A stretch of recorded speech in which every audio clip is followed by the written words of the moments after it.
अभी तक हमने देखा था कि लिन काफ़ी कोशिश करने के बाद भी ब्रेक थ्रू करने में कामयाब नहीं हो पाया, जिस पर लिगू ने उसे कहा था कि यह तो आपकी डेस्टिनी है। लेकिन इसके बाद भी हम देखते हैं कि लिन इतनी आसानी से हार मानने वाला नहीं था। इसके बाद वो कहने लगता है कि चू सिपिंग ने कहा था कि एंशियंट कल्टीवेटर का डोंट डायमेंशन हुआ करता था, इसीलिए ऐसा लगता है कि एंशियंट बुक में ऐसे टैबलेट्स हैं जो कि एक्सट्रीम रील में ब्रेक थ्रू करने में हेल्प कर सकते हैं। अब इसीलिए हम देखते हैं कि लिन इसके बारे में पता लगाने लगा था और आखिरकार वो इसे खोजने में भी कामयाब हो जाता है। तब इसकी मदद से उसे पता चलता है कि अगर वो कल्टीवेशन रील में ब्रेक थ्रू करना चाहता है तो फिर इसके लिए उसके पास में केवल एक ही रास्ता है और इसके लिए उसे एक्सट्रीम के द्वारा हासिल किए गए सारे कल्टीवेशन को छोड़ना होगा। और इसलिए अगर वो ऐसा करने के लिए रेडी हो गया तो फिर इस तरह से वो एक्सट्रीम सिचुएशन से बाहर आ सकता है। लेकिन ऐसा करने के बाद उसे फिर से शुरुआत से ही प्रैक्टिस करना होगा। तब इसके बारे में पता चलते ही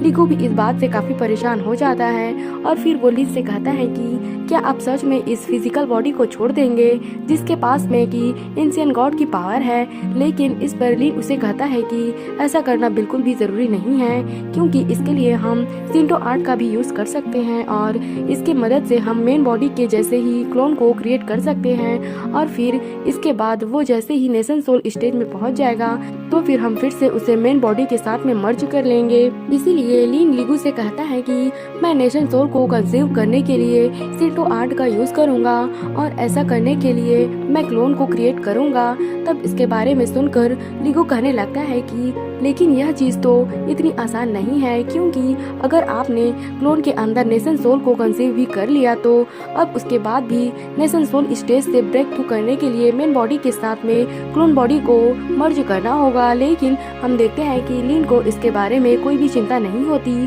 और फिर वो कहता है कि मैं इसके पहले किसी भी क्लोन को कल्टीवेट नहीं कर पाया, क्योंकि उस समय मेरे पास में मैजिकल इलेक्सिर की कमी थी। लेकिन इस बार एंशिएंट गॉड लाइन के जर्नी की वजह से मेरे पास में बहुत सारे मैजिकल रिसोर्स आ गए हैं और इसीलिए ऐसा लगता है कि क्लोन को कल्टीवेट करने का यही सबसे अच्छा टाइम है। लेकिन तभी लिगू परेशान होते हुए उसे कहने लगता है कि यह तो बहुत ही रिस्की है, क्योंकि क्लोन की लाइफ केवल 50 साल की होती है और इसीलिए अगर हम 30 साल के एज में नेशन सोल को ब्रेक थ्रू करने में कामयाब नहीं हो पाए तो अब इस तरह से तो ये सारी मेहनत भी पूरी तरह से बेकार हो जाएगी। लेकिन इस पर लिन उसे कहता है कि तुम ऐसी बकवास बातें करना बंद करो, क्योंकि अभी तो मैंने अपना ग्रेट रिवेंज भी नहीं लिया है और इसीलिए मुझे किसी भी तरह से नेशन सोल को हासिल करना ही होगा। अब इतनी बात कहने के बाद हम देखते हैं कि वो इसके लिए पूरी तरह से रेडी हो गया था, जहाँ पर हम देखते हैं कि वो किसी पावर को यूज करके प्रैक्टिस करना स्टार्ट कर देता है ताकि इस तरह से वो अपने क्लोन को रेडी कर सके। लेकिन हम देखते हैं कि यह प्रोसेस असल में इतनी आसान नहीं होती और इसके लिए उसे बहुत सारे पेन को सहना पड़ता है। लेकिन इसके बाद भी हम देखते हैं कि लिन हार मानने वाला नहीं होता और आखिरकार वह अपने क्लोन को क्रिएट करने में कामयाब हो जाता है। इसके बाद हम देखते हैं कि वो अपने क्लोन के साथ में कल्टीवेशन करने लगा था ताकि इस तरह से वो इसे भी कल्टीवेशन के लिए रेडी कर सके। लेकिन इसके बाद अगले सीन में हमें चू स्टेट के बारे में बताया जाता है, जो कि हुफेन स्टेट के नॉर्थ में बसा हुआ है। इसके अलावा चू स्टेट सुआन किंगडम के ईस्ट से भी जुड़ा हुआ था और इसी के साथ साथ सियू मोहाई से भी इसका कांटेक्ट है। अब इस तरह से हमें पता चलता है कि इसका एरिया तो बहुत ही बड़ा है और इसके अलावा यहाँ पर बहुत सारे कल्टीवेटर्स भी हैं। लेकिन चू स्टेट भले ही 3rd लेवल वाला कल्टीवेटर कंट्री है, मगर उसके बाद भी वहाँ पर इंटियान सेक्ट के जैसे ही बहुत सारे अल्केमी सेक्ट हैं, जिसकी वजह से चू स्टेट टॉप 3 में खड़ा हुआ है। और इसके अलावा यह तो किसी भी समय ब्रेक थ्रू करके लेवल 4 वाले कल्टीवेशन कंट्री में प्रमोट हो भी सकता है। इसके बाद अगले सीन में हम देखते हैं कि एक लड़का अपने सिस्टर को यूनिटियान सेक्ट में एंटर करवाने के लिए लाया हुआ था, जहां पर आते ही उसकी सिस्टर कहने लगती है कि यह तो कम से कम 1000 माइल्स की दूरी पर है, लेकिन इसके बाद भी तुम मुझे डिसेबल बनाने बनाने के लिए यहाँ पर ही क्यों लेके आए हो। तब इस पर वो लड़का कहने लगता है कि पहले तुम इस तरह से बातें करना बंद करो, और क्या तुम्हें दिखाई नहीं देता कि यहाँ पर इतने सारे लोग हैं। इसके बाद हम देखते हैं कि वो अपने सिस्टर को यहाँ से सीढ़ियों से होते हुए लेकर जाने लगा था, जहाँ पर उसकी सिस्टर कहने लगती है कि तुम मुझे इंडियन सेक्ट में ही लेकर क्यों आए हो, क्योंकि मैं बिल्कुल भी इलेक्शन बनाने के बारे में नहीं सीखना चाहती, बल्कि मैं तो तुम्हारे जैसे ही स्वर्ण की सेक्टर को ज्वाइन करना चाहती हूँ। तब इस पर वो लड़का उसे कहता है कि तुम इस तरह से खुद को मूर्ख बनाना बंद करो,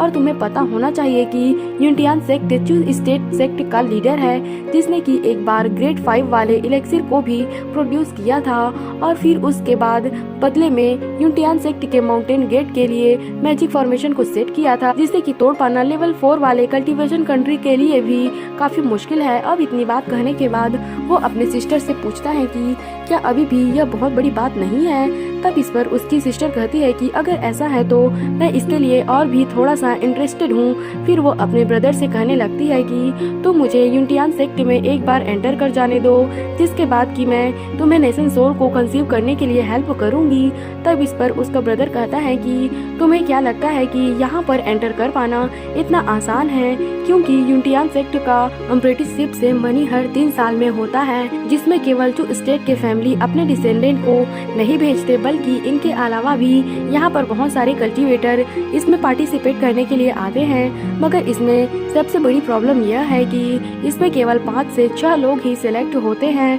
तब इस पर उसकी सिस्टर कहती है कि तुम इसके बारे में बिल्कुल भी चिंता मत करो, क्योंकि वैसे भी तो मैं बहुत ही ज्यादा ब्यूटीफुल हूँ, और इसीलिए वे मुझे सेलेक्ट जरूर करेंगे। तब इस पर उसका ब्रदर कहता है कि शायद तुम्हें इसके बारे में पता नहीं है, लेकिन यहाँ पर डिसेबल का सेलेक्ट करने का तरीका बहुत ही अजीब है। तभी हम देखते हैं कि वो लड़की एक लड़के के कपड़े को देखकर हंसने लगती है, जहाँ पर हमें पता चलता है कि वो तो असल में लीन है। और वो लड़की इसके पास आकर कहती है कि तुम भिखारी के जैसे ड्रेस क्यों पहने हुए हो, लेकिन हम देखते हैं कि लीन उसे कोई भी जवाब दिए बिना यहाँ से जाने लगता है, जिसके वजह से वो लड़की उसके ऊपर थोड़ा सा गुस्सा होने लगती है। इसके बाद अगले सीन में हम देखते हैं कि लीन यहाँ से ऊपर जाते हुए थोड़ा सा थक गया था, जिसके बाद वो कहने लगता है कि मैंने काफी टाइम के बाद इमोर्टल के इस थकान को महसूस किया है। और इसे देखकर लीगू कहने लगता है कि मास्टर आप इस अप्रेंटिसशिप एग्जामिनेशन में पार्टिसिपेट क्यों करना चाहते हैं। तब इस पर लीन कहता है कि मैं सीयूमोहाई से यहाँ पर टेलीपोर्ट हो गया,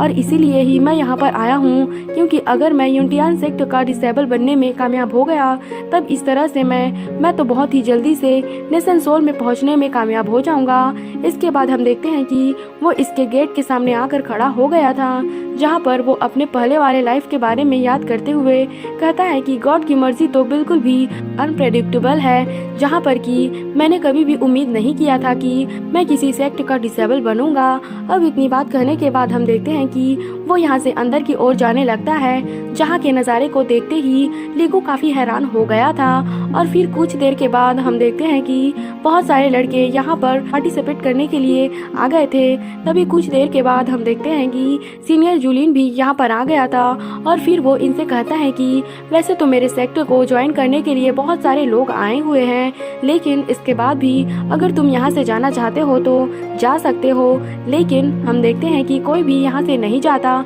जिसे देखकर जूलियन कहता है कि अगर ऐसा ही है तो फिर मैं इसके बारे में ज्यादा कुछ नहीं कहूँगा। और अब तुम्हारा एग्जामिनेशन भी बहुत ही जल्द स्टार्ट होने वाला है। और अब इतनी बात कहने के बाद हम देखते हैं कि जूलियन अपने पावर से ब्लैक मिस्ट के पिलर को एक्टिवेट कर देता है। तब इसे देखकर वे सभी भी इसके लिए रेडी हो गए थे, जिसके बाद जूलियन कहता है कि तुम्हें फील करना है कि पिलर के अंदर किस तरह का मटेरियल है, और तुम इसके लिए किसी भी तरीके का यूज कर सकते हो, और यह टेस्ट पास करने के लिए तुम्हारे पास में केवल 6 घंटे हैं। तब इसके बारे में सुनकर वे सभी अपने पावर का यूज करके इसके बारे में पता लगाने की कोशिश करते हैं, लेकिन हम देखते हैं कि कोई भी इसके अंदर नहीं देख पा रहा था। तभी इसी बीच हम देखते हैं कि एक लड़का इसके बारे में पता लगाने के लिए अपने मैजिक वेपन का भी यूज करने के लिए रेडी हो गया था, और इसीलिए वो अपने ईगल वाले मैजिक वेपन को इसके अंदर भेजने की कोशिश करता है। लेकिन तभी हम देखते हैं कि पिलर की पावर इसके मैजिक वेपन को बहुत ही आसानी से कैद कर लेती है, जिसे देखते ही वो लड़का उदास होते हुए कहता है कि मैंने तो अपने एक मैजिक वेपन को ही खो दिया। तभी जुलिन कहता है कि तुम इसके बारे में एक्सप्लोर करने के लिए किसी भी तरीके का यूज कर सकते हो और तुम्हें इसके बारे में चिंता करने की बिल्कुल भी जरूरत नहीं है, क्योंकि यह टेस्ट जैसे ही खत्म होगा तुम्हारे सारे मैजिक वेपन फिर से तुम्हारे पास में वापस आ जाएंगे। जिसके बाद हम देखते हैं कि और भी बहुत सारे लड़के ऐसा करने के लिए रेडी हो गए थे और वे तुरंत अपने अपने मैजिक वेपन का यूज करके इसके बारे में पता लगाने के लिए कोशिश करने लगते हैं। लेकिन वहीं उधर हम देखते हैं कि लिन चुपचाप खड़ा होकर ये सारी चीजें देख रहा था, जिसे देखकर लीगू कहता है कि मास्टर आप इसके बारे में क्यों कुछ नहीं करते। जो सीन दिखाते हुए यह एपिसोड यहीं पर खत्म हो जाता है। तो अगर आप अगला एपिसोड भी देखना चाहते हो तो हमारे चैनल को सब्सक्राइब और लाइक जरूर करना। Thanks for watching.